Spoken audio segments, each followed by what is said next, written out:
is Joy, and is what I saw. And today is story 2 from my series about the experiences I've had in Zach Bagans' Haunted Museum. I'm going to be talking about the Dybbuk box room. For those of you who don't know, the Dybbuk box said to be able to contain a demon. So in the museum, there are, I believe, 2 main big box. It's not been a fun time for our boy Zach. It hasn't really been a great time for me either. One of the things that I was really scared about the first time that we went for my friend's birthday, she was so excited to go see this skin box. This box takes up a good chunk of the room. It's in the middle. It is a glass container. It's like sage and salt around it. First time we went, I did feel like a little dizzy in the room that you're in prior. It's kind of like an intro room. When you walk in the back left corner, I see a tall figure. He had horns. He was so skinny. He almost looked like all of the power was like sucked out of him. Like you could breathe on him wrong and he would crumble. I drew a picture of it, so those who don't want to see it, just close your eyes or just stop watching. I am not an artist, but this is what I saw.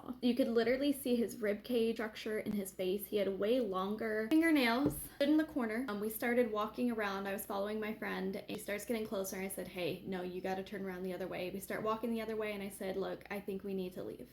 So we left the room, and as we're standing in front of Peggy's room, I look, and this figure is standing in the door frame. It's taller than the door frame, and it's got its head turned, and it's like holding the door frame and watching us. Didn't think it'd get worse, right?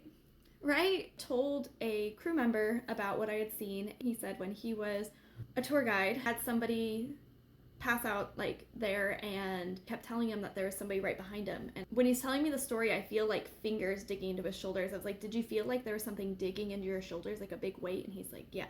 In that back left corner, and he said yes. So the next time we go was actually with this employee of the museum. We're walking around, almost kind of started to fill out a little bit, almost starting to get some power back. And it had this really creepy smile this time with like sharp teeth. And it was following us around the box. So if we started walking this way, it'd be right at that corner, like fingers on the box, smiling at us. And again, I'm not an artist, I can't paint, but I did try to paint this image. It kind of looks like the rabbit in Donnie Darko. We're not gonna judge my painting, but I feel like you'll get the general gist. This has been in my garage ever since I painted it. So this was following us around the thing, and it was horrible, and its fingers were on the glass. This is the box. Not an artist, never look at that again. When we were in the intro room that time, I was having horrible back pain. I felt like I couldn't even stand.